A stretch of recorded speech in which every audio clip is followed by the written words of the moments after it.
Uma alta hospitalar assinada às 23h47 de uma quinta-feira chuvosa deveria ter sido o fim da relação de Isla Monroe com o homem do quarto 304. 72 horas a monitorizar sinais vitais, mudar soros e a fingir que não notava os 4 homens armados postados à porta.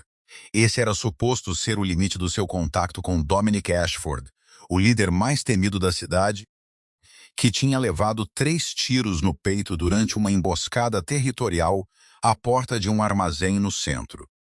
Mas quando ela entrou na suíte privada dele à meia-noite para recolher a documentação final, encontrou-o sentado na beira da cama do hospital, o peito envolto em pensos grossos, os olhos escuros fixos no seu rosto com uma intensidade que a fez esquecer como respirar.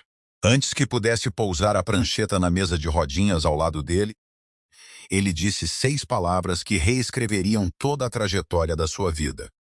Dorme ao meu lado. Pagarei o que quiseres. Isla não era ingênua. Sabia exatamente quem era Dominic Ashford. Os tabloides chamavam-lhe o Rei Fantasma, o homem que controlava rotas marítimas, impérios imobiliários e metade da economia subterrânea da cidade sem nunca aparecer numa única fotografia. Ela também sabia que estava 3 meses atrasada com a renda. Os empréstimos estudantis afogavam o seu salário e o seu irmão de 12 anos precisava de aparelhos que ela não podia pagar. Mas dormir ao lado de um chefe da máfia não é uma transação que se faça levianamente, mesmo que a oferta venha envolta em desespero em vez de crueldade.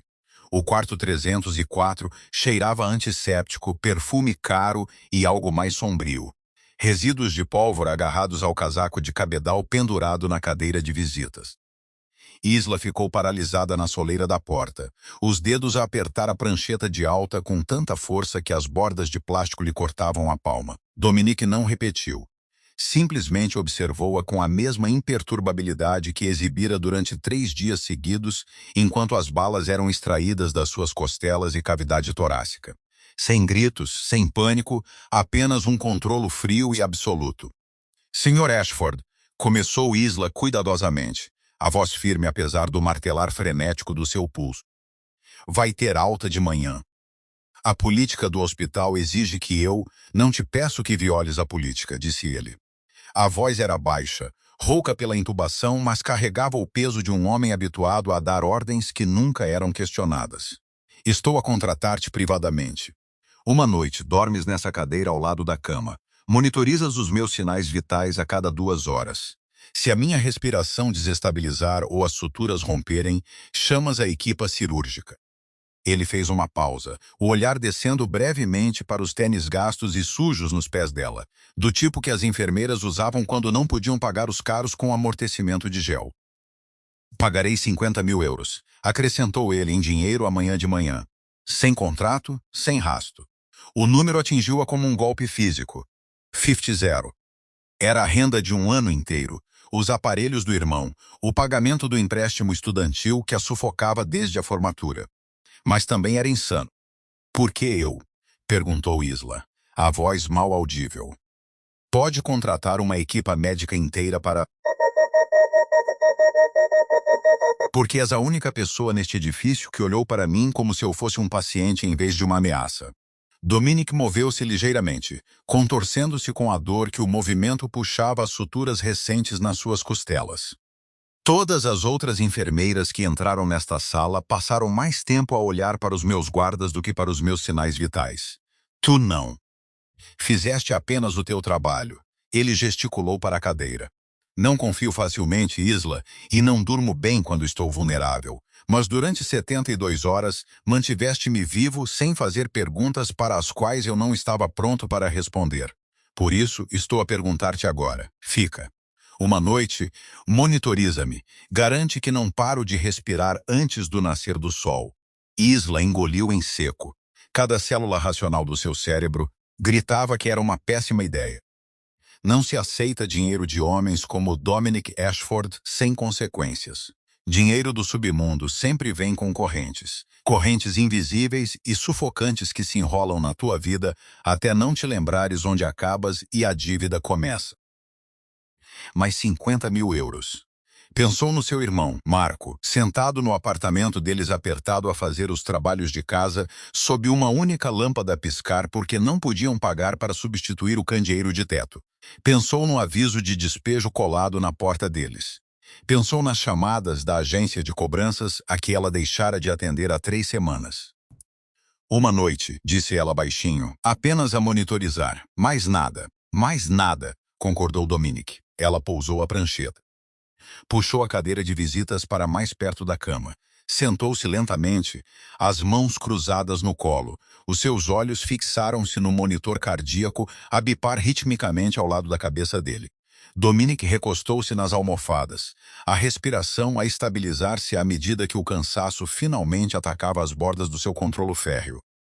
Obrigado, murmurou ele, tão baixo que ela quase não ouviu. Depois os seus olhos fecharam-se, e pela primeira vez em 72 horas, o rei fantasma permitiu-se dormir. Isla pensou que ficar uma noite seria o fim.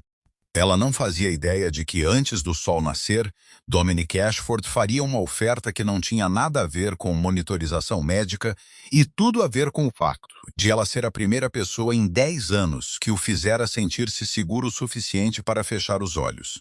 A meia-noite deu lugar às 2 horas, depois às 4 horas. As horas marcadas apenas pelo bip suave e rítmico do monitor cardíaco e pelo ocasional movimento dos guardas a mudar de turno do lado de fora da porta. Isla verificava os sinais vitais dele a cada 90 minutos. Pulso estável, saturação de oxigênio normal, sem febre. Todas as vezes que ela se inclinava para ajustar o soro ou verificar as suturas por baixo dos pensos, os olhos de Dominic abriam-se brevemente, seguindo os seus movimentos com uma consciência afiada e silenciosa antes de se fecharem novamente. Ele não dormia profundamente, ela conseguia ver. Mesmo inconsciente, parecia um homem à espera do próximo ataque. Às 5 da manhã, ouviu-o falar. Ainda estás aqui. Isla olhou para cima do prontuário médico que ela estava a atualizar. Dominic estava a olhar para ela, totalmente acordado agora, a luz fraca e cinzenta do amanhecer a filtrar-se pelas persianas do hospital e a lançar sombras no seu rosto angular e afiado. Contrataste-me para ficar até de manhã, respondeu ela calmamente. Quase de manhã. A maioria das pessoas teria saído assim que eu adormecesse e ficado com o dinheiro de qualquer maneira.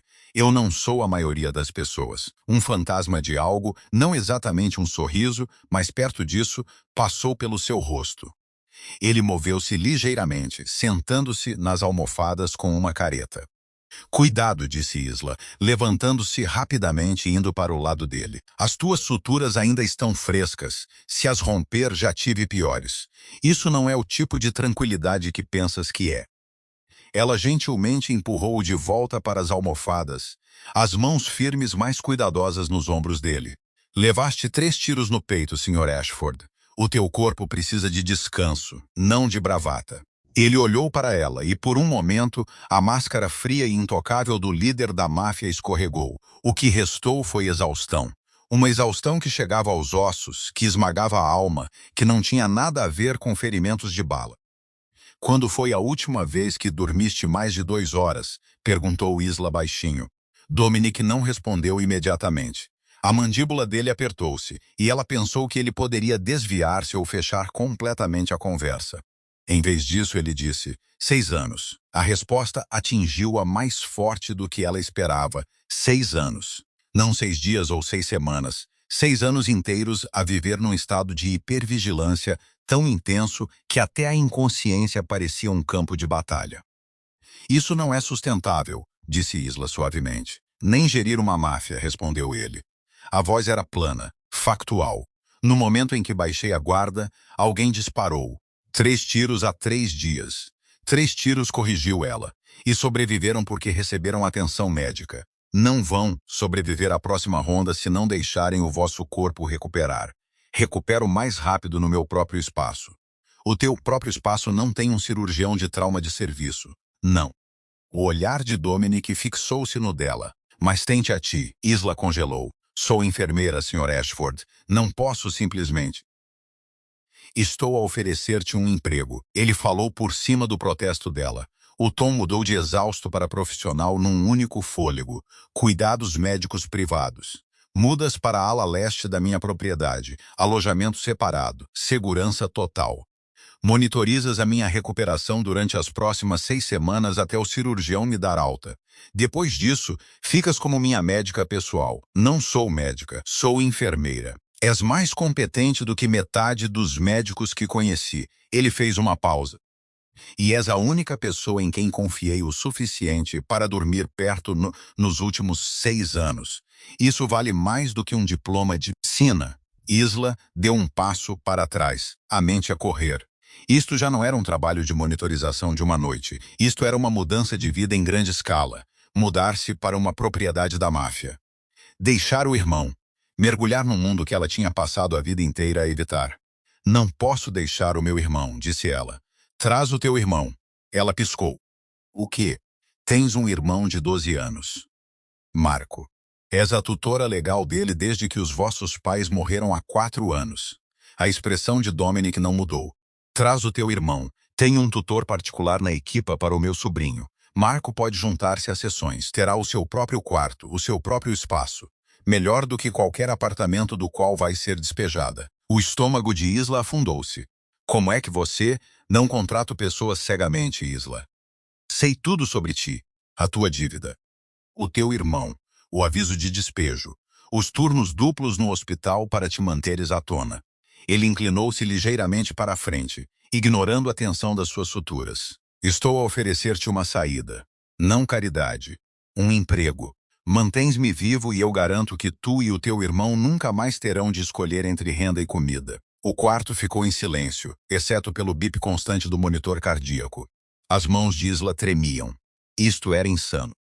Ela deveria recusar, sair, voltar para o seu apartamento em ruínas e encontrar outra maneira. Mas não havia outra maneira. Ela tentou. Durante 4 anos ela tentou e estava a afogar-se. 6 semanas, disse ela baixinho. Fico por 6 semanas enquanto se recupera. Depois disso, renegociamos. Acordado. Dominic estendeu a mão. Isla encarou-a por um longo momento antes de estender a mão e apertá-la. O aperto dele era firme, quente e estranhamente tranquilizador. Ela pensou que estava a concordar com 6 semanas de supervisão médica. Ela não fazia ideia de que acabara de se inscrever num mundo onde as linhas entre paciente e protetor, empregado e obsessão se confundiriam tão completamente que ela esqueceria onde uma acabava e a outra começava. Às 7 da manhã, Isla estava na garagem do hospital ao lado de um SUV preto blindado com vidros escuros. A sua pequena mala de viagem pendurada ao ombro e a mente ainda a dar voltas da conversa que se desenrolou no quarto 304. O chefe de segurança de Dominic, um homem chamado Carter, com uma mandíbula marcada e olhos que não perdiam nada, colocou a sua mala na parte de trás do veículo sem dizer uma palavra. Ele manteve a porta aberta, à espera. A escola do seu irmão foi notificada, disse Carter. Ele será recolhido às 15 horas e trazido diretamente para a propriedade. Os pertences dele do seu apartamento serão embalados e transferidos esta noite. A cabeça de Isla virou-se para ele. Eu não concordei em... O Sr. Ashford não espera pela burocracia, interrompeu Carter suavemente. Concordaste em trazer o teu irmão. Ele garantiu que acontecesse. Terás o fim de semana para te instalar antes das sessões de tutoria começarem segunda-feira. Ela queria argumentar, queria protestar contra a velocidade com que toda a sua vida estava a ser reorganizada sem o seu consentimento. Mas Marco estaria seguro, educado, protegido, e ela finalmente seria capaz de respirar. Ela entrou no SUV. A porta fechou-se com um baque pesado e final. 30 minutos depois, passaram por um portão e subiram por uma longa entrada ladeada de árvores que terminava numa propriedade de pedra imponente com vista para o rio. Não era vistoso, sem fontes douradas ou colunas excessivas, apenas poder silencioso e discreto. O tipo de riqueza que não precisa de se anunciar porque todos já sabem que está lá. Carter levou-a pela entrada principal, passando por pisos de mármore e painéis de madeira escura, e subiu uma escadaria larga até ao 2º andar. Parou em frente a uma porta de carvalho pesada. O seu alojamento, disse ele, abrindo-a. Isla entrou e congelou. A suíte era maior do que o seu apartamento inteiro. Uma cama king size, uma área de estar privada com janelas do chão ao teto com vista para os jardins. Uma casa de banho com uma banheira vitoriana. Um closet já abastecido com roupas do seu tamanho exato. O alojamento do Sr. Ashford fica no fim do corredor, continuou Carter. Encontrará uma sala de suprimentos médicos totalmente abastecida a 2 portas de distância. Se precisar de alguma coisa, use o sistema de intercomunicação. Alguém responderá em 2 minutos. Ele virou-se para sair, depois parou. Mais uma coisa. O Sr. Ashford não permite que ninguém entre nos seus aposentos privados sem permissão explícita. Tu és a exceção. Se a condição dele desestabilizar, entra sem bater. Percebeste? Isla assentiu lentamente. Carter saiu. A porta fechou-se com um clique atrás dela. Ela ficou sozinha na suíte, olhando para os jardins abaixo, e perguntou-se, não pela primeira vez, em que é que exatamente ela se tinha metido. Isla pensou que mudar-se para a propriedade seria a parte mais difícil da transição. Ela não fazia ideia de que o verdadeiro desafio viria 3 noites depois, quando ela acordasse às 2 horas com o som de Dominic Ashford a gritar durante o sono, e descobrisse que o rei da máfia à prova de bala estava a ser caçado por fantasmas que nenhuma quantidade de dinheiro ou poder poderiam matar. As primeiras 2 noites passaram tranquilamente. Isla verificou Dominic a cada 4 horas. Os seus sinais vitais estavam estáveis, as suturas estavam a curar-se limpas, e ele parecia estar a descansar melhor do que no hospital. Marco instalou-se no seu novo quarto com espanto e olhos arregalados, e pela primeira vez em anos, Isla permitiu-se acreditar que talvez, apenas talvez, as coisas iam ficar bem. Então, a terceira noite despedaçou essa ilusão. Às 2h14 da manhã, um grito gutural no silêncio do corredor. Isla saltou da cama, o coração a bater contra as costelas. Pegou na mala médica que mantinha ao lado da mesa de cabeceira e correu descalça pelo corredor em direção aos aposentos de Dominic. Ela não bateu à porta. As instruções de Carter tinham sido explícitas. Ela abriu a porta com um empurrão. Dominic estava sentado na cama, o peito a arfar, o suor a encharcar os pensos enrolados à volta das suas costelas. As suas mãos estavam cerradas em punhos tão apertados que os nós dos dedos estavam brancos, e os seus olhos selvagens, desfocados, olhavam para algo que só ele conseguia ver. Sr. Ashford. Isla atravessou a sala rapidamente, pousando a mala médica na mesa de cabeceira. Dominic, olha para mim. Ele não respondeu. A respiração dele era rápida, superficial, hiperventilação clássica. Ela estendeu a mão cuidadosamente, pousando-a no ombro dele. Estás seguro, estás no teu quarto. Não há ninguém aqui, só eu. A cabeça dele virou-se para ela e por um instante ela viu algo aterrador nos seus olhos, reconhecimento, mas não dela, de outra pessoa, alguém que o tinha magoado. Então, tão rapidamente quanto apareceu, a névoa desapareceu. A respiração dele abrandou, os punhos relaxaram. Isla raspou ele, a voz rouca. Estou aqui. Ela manteve a mão no ombro dele, ancorando-o. O teu ritmo cardíaco disparou.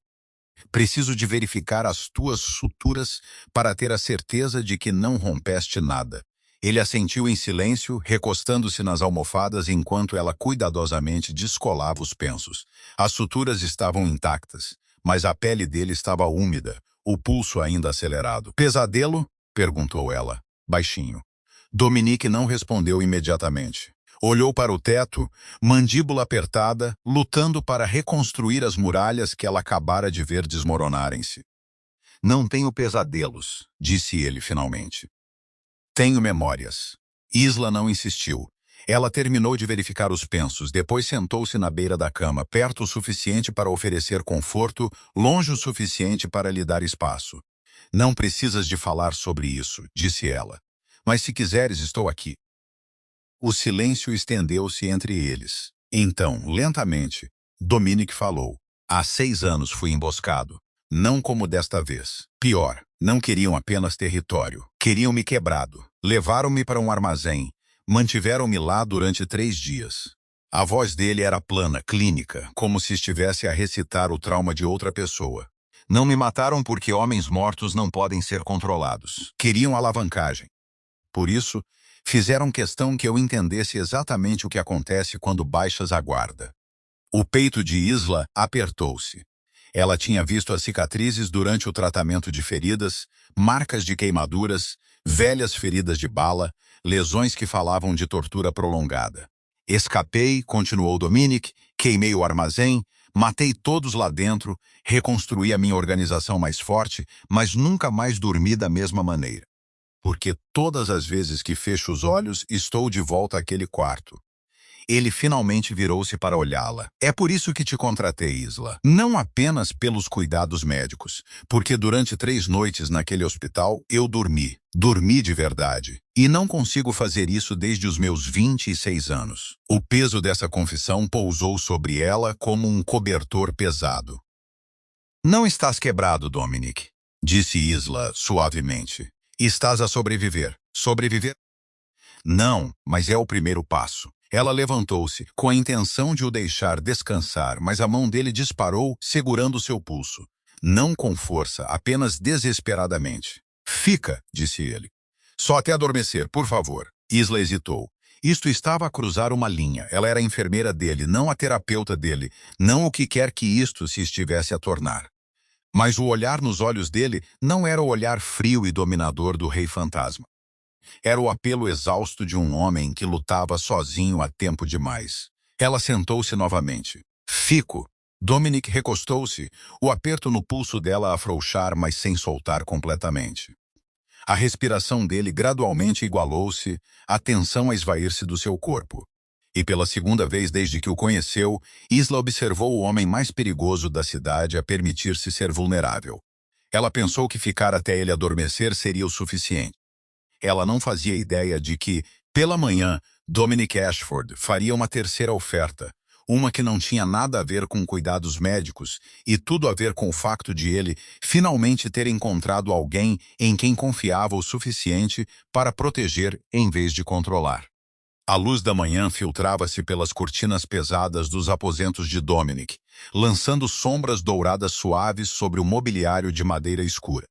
Isla acordou sobressaltada, percebendo que adormecera sentada na poltrona ao lado da cama dele. Dominic já estava acordado, apoiado nas almofadas, observando-a com uma expressão ilegível. Ficaste, disse ele baixinho. Pediste-me para ficar. Isla esticou-se, sentindo a rigidez no pescoço. Como te sentes? Melhor. Ele fez uma pausa. Por tua causa. Ela levantou-se, verificando os sinais vitais dele por hábito. Pulso normal, sem febre. Os pesadelos não tinham rompido as suas suturas. Dominic, posso monitorizar a tua recuperação, mas não estou equipada para lidar com PTSD. Não preciso de uma terapeuta. A voz dele era firme. Preciso de ti. Isla congelou, a mão ainda pousada no estetoscópio ao pescoço. O que eu disse ontem à noite, continuou Dominic, sentando-se cuidadosamente. Eu não digo coisas assim. Não deixo que as pessoas me vejam assim. Mas tu não fugiste. Não olhaste para mim como se eu estivesse quebrado. Simplesmente ficaste. Ele pegou numa pasta na mesa de cabeceira, sentindo uma ligeira dor com o movimento. Ele entregou-lhe. O que é isto? Perguntou Isla. Contrato. Não o acordo de 6 semanas. Um permanente. Ela abriu a pasta. Os seus olhos arregalaram-se ao ler os termos. Cuidados médicos privados a tempo inteiro. Um salário triplo do que ganhava no hospital. Alojamento para ela e Marco, benefícios completos, fundo fiduciário educacional para o irmão e, no fundo em negrito, acompanhante residente e confidente pessoal. Não te estou a pedir para seres a minha enfermeira agora, disse Dominic. Estou a pedir-te para seres a pessoa em quem confio quando as muralhas caem. A pessoa que garante que não me perco completamente. Dormes na suíte de hóspedes. Tens a tua própria vida. Mas, quando eu precisar de ti, quando os pesadelos vierem, ou quando eu não conseguir distinguir entre sobrevivência e crueldade, tu estás lá. Isla encarou o contrato, a mente a correr. Estás a pedir-me para ser a tua âncora. Estou a pedir-te para me deixares pagar por algo sem o qual não consigo sobreviver. O olhar dele era firme, honesto. Sei que não é justo. Sei que estou a pedir mais do que um profissional médico deveria dar. Mas não estou a oferecer isto como teu empregador. Estou a oferecer isto como alguém que finalmente encontrou uma razão para querer sobreviver em vez de apenas existir. Lágrimas picaram os olhos de Isla. Isto já não era sobre dinheiro. Nem sequer era sobre segurança. Era sobre duas pessoas que se estavam a afogar separadamente, percebendo que podiam respirar se agarrarem uma à outra. Se assinar isto, disse Isla cuidadosamente, não é caridade. Não sou o teu caso de pena. Faço isto porque escolho, não porque me estás a pagar. Acordado. Ela pegou na caneta, hesitou, depois assinou. Dominic soltou um suspiro, algo entre alívio e descrença. Obrigado, disse ele. Não me agradeças ainda, respondeu Isla, um pequeno sorriso a puxar os lábios dela. Acabaste de dar acesso a uma enfermeira privada de sono aos teus pesadelos e ao teu império. Não tens ideia do que fizeste. Pela primeira vez desde que o conheceu, Dominic Ashford riu. Um riso silencioso, rouco e inteiramente genuíno. E naquele momento, Isla percebeu que ela não era apenas a mulher contratada para o manter vivo. Ela era a pessoa que lhe lembrou o que significava viver. Isla pensou que assinar o contrato traria estabilidade. Ela não fazia ideia de que 72 horas depois, a máfia que torturara Dominic há 6 anos ressurgiria com uma mensagem escrita em sangue no cacifo do seu irmão. Encontramos a sua fraqueza. Troca-a por território ou levamos de qualquer maneira. Clica no vídeo no teu ecrã agora para veres o que acontece quando os inimigos do Rei Fantasma percebem que não ameaçaram apenas a sua enfermeira. Eles ameaçaram a primeira pessoa que ele amou em 10 anos. E assiste Isla a descobrir que sobreviver no mundo de Dominic significa aprender a lutar com tanta crueldade como ele.